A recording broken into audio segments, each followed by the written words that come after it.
Hello everyone, welcome back to the channel. इस video में मैं स्मैकडाउन के 13 मई के एपिसोड का रिव्यू करने वाला हूं। तो कैसा कि मैं अपनी काफ़ी वीडियोस में बता रहा था कि ब्लड लाइन में क्रैक्स पड़ने वाले हैं और हमको उसमें एक स्टोरी लाइन देखने को मिलेगी, तो फाइनली वो समय आ चुका है। आपने थंबनेल पे देख ही लिया होगा कि ऊसोस का ब्लड लाइन में एक अलग स्टोरी लाइन चल रही है। जब से वो रेसलमेनिया में टैग टीम चैंपियनशिप्स हारे हैं और जब से पॉल हेमन सोलो सिकोवा को कुछ अलग से इंस्ट्रक्शंस दे रहे थे, तब से ही मेरे को ऐसा लग रहा था कि ऊसोस की एक अलग स्टोरी लाइन चलेगी ब्लड लाइन के अंदर। और भी हमारे पास ट्रिपल थ्रेट मैचेस हैं, वर्ल्ड हैवीवेट चैंपियनशिप के लिए टूर्नामेंट्स चल रहे हैं, उसके फाइनलिस्ट भी फाइनलाइज हो चुके हैं नाइट ऑफ चैंपियंस के लिए। तो हम सारी चीज़ों के बारे में बात करेंगे। वीडियो के एंड तक बने रहिएगा जिससे आप कोई भी चीज़ मिस ना करें और आपको सारी बातें समझ में आए। इस बार का स्मैकडाउन काफ़ी ज़्यादा इंटरेस्टिंग था, लेकिन आगे बढ़ने से पहले एक बार वीडियो को लाइक कर दीजिए जिससे वीडियो रिकमेंडेशन में चली जाती है और चैनल को ग्रो करने में हेल्प होती है। तो हमारे पास पहला मैच था triple threat match Edge, Rey Mysterio और एजे स्टाइल्स के बीच में। इस मैच में एज और रे मिस्टीरियो का जो रोल था वो मुझे कुछ खास नहीं लगा। वो सिर्फ एक मैच को स्पाइस अप कर रहे थे, क्योंकि कहीं अब मैंने रिसेंटली एज का एक इंटरव्यू सुना था जिसमें कि वो ये कह रहे थे कि शायद वो अब 1 साल और रेसलिंग करेंगे, उसके बाद वो फाइनली रिटायर हो जाएंगे। तो हम अपने मैच पे वापस आते हैं। एजे स्टाइल्स ने एज और रे मिस्टीरियो को दोनों को एलिमिनेट कर दिया। कई बार रे मिस्टीरियो ने 619 भी लगाया, एज ने भी अपने मूव्स लगाए, लेकिन लास्ट में एजे स्टाइल ने एक फिनोमिनल आर्म लगाते ही ये विक्ट्री एज के ऊपर सिक्योर कर ली और वो अब फाइनल में जाने के लिए, सेमीफाइनल में compete करने के लिए तैयार थे, जो भी नेक्स्ट ट्रिपल थ्रेट मैच का विनर होता। दूसरे ट्रिपल थ्रेट मैच में बॉबी लैशली, ऑस्टिन थ्योरी और शेमस के बीच में एक मैच हुआ था जिसमें कि बॉबी लैशली विक्टोरियस हो गए थे। उनके थोड़ा सा खून भी निकला था, लेकिन ऑस्टिन थ्योरी ने काफ़ी चीटिंग करने की कोशिश करी। जैसा कि हमने बैकलैश में देखा था, उन्होंने किस तरीके से पिनफॉल सिक्योर किया था दूसरे के पिनफॉल पे, जब उन्होंने बॉबी लैशली को रिंग के बाहर फेंक दिया था। लेकिन इस बार भी उन्होंने करने की कोशिश करी, कई बार सबमिशन मूव लगे, लेकिन फाइनली बॉबी लैशली इस मैच को जीत जाते हैं। तो अब स्मैकडाउन में हमारे पास बॉबी लैशली वर्सेस एजे स्टाइल का मैच था और जो इसका विनर होगा वो सेथ रॉलिंस को night of champions Saudi Arabia जेदा में फेस करेगा। तो इस मैच में एजे स्टाइल और बॉबी लैशली के बीच में मैच होता है, लेकिन यहाँ पे भी एजे स्टाइल्स जीत जाते हैं और अब हमारे पास AJ Styles versus Seth Rollins at Night of Champions fix हो चुका है नई वर्ल्ड हैवीवेट चैंपियनशिप बेल्ट के लिए। अब जिस थंबनेल को देख के आप यहाँ पे आए हैं ब्लड लाइन में क्रैक्स, में उसके बारे में बात करना चाहता हूँ।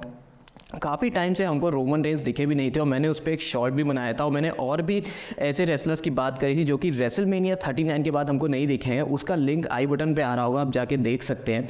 तो रोमन रेंस फाइनली आते हैं, उनके साथ ऊसोस भी रहते हैं, उनके साथ सोलो सिकोवा और पॉल हेमन रहते हैं। तो रोमन रेंस पहले तो बात करते हैं, फिर वो सोलो सिकोवा की तारीफ़ करते हैं, फिर सोलो सिकोवा से ये पूछते हैं कि क्या तुमने मैट रिडल वाली प्रॉब्लम सॉल्व करी, क्योंकि बैकलैश में उन्होंने मैट रिडल पे ही समोवन स्पाइक लगा के विक्ट्री सिक्योर करी थी। लेकिन सोलो सिकोवा नाम ले लेते हैं सैमी ज़ेन और केविन ओवेंस का। तो रोमन रेंस मजाक में ये कहते हैं कि वो प्रॉब्लम नहीं है, प्रॉब्लम ऊसोस है। और जैसे ही रोमन रेंस ये बोलते हैं, पूरा मैच, पूरा जो सिनेरियो था वो बदल जाता है, ऊसोस पे पूरी स्पॉटलाइट आ जाती है। मेरे दिमाग में यही चल रहा था कि वही हो गया जो मैं इतने टाइम से सोच रहा था। अब ऊसोस पे बात आते ही रोमन रेंस उनको एक बहुत ही बड़ी बात कहते हैं कि तुम अपोलोजाइज करो, जे ऊसो से नहीं, जिमी ऊसो से। लेकिन जिमी ऊसो थोड़ा सा नाराज़ हो जाते हैं, लेकिन फाइनली जे ऊसो उनसे अपोलोजाइज कर लेते हैं और रोमन रेंस उनको ये कहते हैं कि हम तुम्हें दूसरा मौका देंगे। तो लग रहा था कि यहाँ पे सारी चीज़ें सेटल्ड है, लेकिन पॉल हेमन फिर एक tag team championship match announce करते हैं night of champions Saudi Arabia जेदा में। World tag team champions Kevin Owens और सैमी ज़ेन वर्सेस ऊसोस नहीं, रोमन रेंस और सोलो सिकोवा। ये सुनते ही ऊसोस के चेहरे का रंग उड़ गया और Roman Reigns, solo Sikoa, Paul Heyman वहाँ से चले गए। और यहाँ पे हमको एक स्टोरी लाइन में टर्न देखने को मिला। मैं जैसे आपको काफ़ी वीडियो से बता रहा था कि ब्लड लाइन में एक स्टोरी लाइन हमको देखने को मिलेगी और वही हुआ। तो अब ये देखना होगा कि ऊसोस किस तरफ जाते हैं। क्या वो ब्लड लाइन में रहते हैं, ब्लड लाइन में रहते हैं तो उनका क्या रोल रहता है, क्या वो ब्लड लाइन के अगेंस्ट हो जाते हैं, और अगर अगेंस्ट हो जाते हैं तो अब ब्लड लाइन में क्या स्टोरी बनेगी, किस तरीके से प्रोग्रेस करेगा। हो सकता है कोई नए रेसलर्स ऐड हो जाए और हो सकता है कि रोमन रेंस अकेले ही रहे, लेकिन देखना काफ़ी ज़्यादा इंटरेस्टिंग होगा कि ये होता क्या है और जितने भी कैरेक्टर्स हैं वो कहाँ कहाँ जाके फिट होते हैं। रॉ पे हमारे पास दूसरा सेगमेंट था बियांका ब्लेयर, जो कि लॉन्गेस्ट रेनिंग वुमेंस चैंपियन हो चुकी हैं 21st सेंचुरी की। तो उनकी एक सेलिब्रेशन का वीडियो था, क्योंकि यूनिवर्सिटी ऑफ नॉक्सविल में ये पूरा स्मैकडाउन था और बियांका ब्लेयर वहीं की नेटिव है, उन्होंने उस यूनिवर्सिटी में पढ़ाई भी करी है। तो उनके लिए पूरा एक सेलिब्रेशन प्लान किया गया था, रेड कार्पेट थे, बैलून्स थे और उनकी फैमिली भी वहाँ पे थी। लेकिन जैसे ही बियांका ब्लेयर अपना सेलिब्रेशन भी कंप्लीट नहीं कर पाई, उतनी देर में गेस करिए किसकी म्यूज़िक बजती है। जी हाँ, आसुका की। आसुका की म्यूज़िक बजते ही आसुका बियांका ब्लेयर को कॉन्ग्रेचुलेट करने की कोशिश करती है। जैसे ही उनसे हैंडशेक करती हैं, वो उन पे अपनी मिस्ट थूक देती हैं और इसको थूकने के बाद बियांका ब्लेयर तिलमिला जाती हैं। आसुका हंस के चली जाती हैं और काफ़ी ज़्यादा डिस्टर्ब थी बियांका ब्लेयर, वो देख नहीं पा रही थी, काफ़ी ज़्यादा पेन में थी।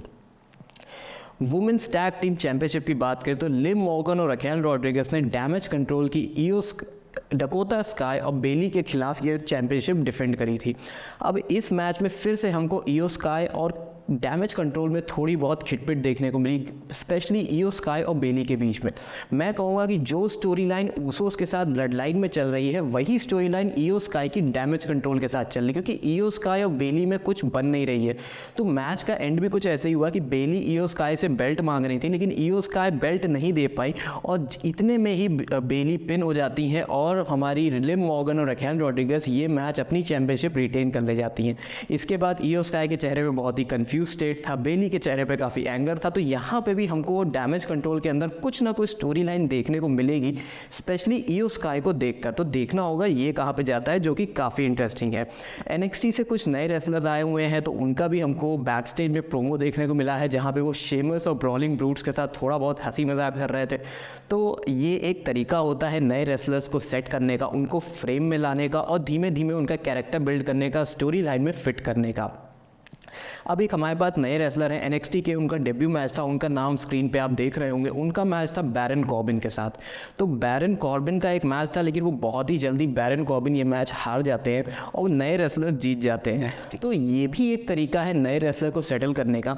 बात करें बैरन कॉर्बिन की, तो काफ़ी टाइम से मैं ये बोलूँगा उनका समय अच्छा नहीं चल रहा है। उनको एक जॉबर का रोल दिया गया है, जहाँ पर वो दूसरे टैलेंट्स को पुश करते हैं। तो जॉबर का काम ये होता है कि आप बस ये समझिए कि जॉबर ज़्यादा से ज़्यादा मैच हारते हैं, जिससे कि दूसरा रेसलर स्ट्रॉन्ग बने क्राउड की नज़र में और स्टोरी लाइन में। तो ये था हमारा पूरा स्मैकडाउन, जिसमें हमको ब्लड लाइन भी दिखा, जिसमें हमको नाइट ऑफ चैंपियंस के लिए फाइनलिस्ट भी मिल गए, AJ style versus Seth Rollins. तो अब जेदा सऊदी अरेबिया में जो नई वर्ल्ड हैवीवेट चैंपियनशिप उसके लिए जब मैच होगा, तो मेरी पिक है सेथ रॉलिंस, क्योंकि पूरी स्टोरी लाइन को देखते हुए, पूरे क्रिएटिव टीम को देखते हुए मुझे लगता है कि सेथ रॉलिंस को ये चैंपियनशिप दी जाएगी, क्योंकि सेथ रॉलिंस का काफ़ी टाइम से बहुत ही स्ट्रॉन्ग कैरेक्टर बनाया गया है, लेकिन उनको काफ़ी टाइम से कोई चैंपियनशिप नहीं दी गई है, क्योंकि वो टॉप के रेसलर हैं। पिछले 3 साल से रोमन रेंस चैंपियन है, तो मुझे लगता है सेथ रॉलिंस को ये चैंपियनशिप जाएगी। देखना होगा सऊदी अरेबिया में नाइट ऑफ चैंपियंस में 2 हफ्ते बाद और भी काफ़ी सारे मैचेस नाइट ऑफ चैंपियन के लिए फिक्स हो चुके हैं, जैसे कि मैंने आपको टैग टीम चैंपियनशिप बताया, Kevin Owens Sami Zayn versus Roman Reigns और Solo Sikoa, Cody Rhodes versus Brock Lesnar. और अब एक मैच सेट हो गया है AJ styles versus Seth Rollins world heavyweight championship के लिए। तो ये हमारे पास पूरे मैचेस थे और ये था स्मैकडाउन का रिव्यू, जिसमें नाइट ऑफ चैंपियनशिप के लिए भी काफ़ी कुछ छुपा हुआ था। तो उम्मीद है आपको ये रिव्यू पसंद आया होगा, और अगर पसंद आया है तो ऐसे ही डेली एवरेज वीकली रिव्यूज़ के लिए चैनल को सब्सक्राइब करिए, बेल नोटिफिकेशन को क्लिक करिए, और मैं आपसे मिलता हूँ नेक्स्ट वीडियो में। तब तक के लिए I will see you all.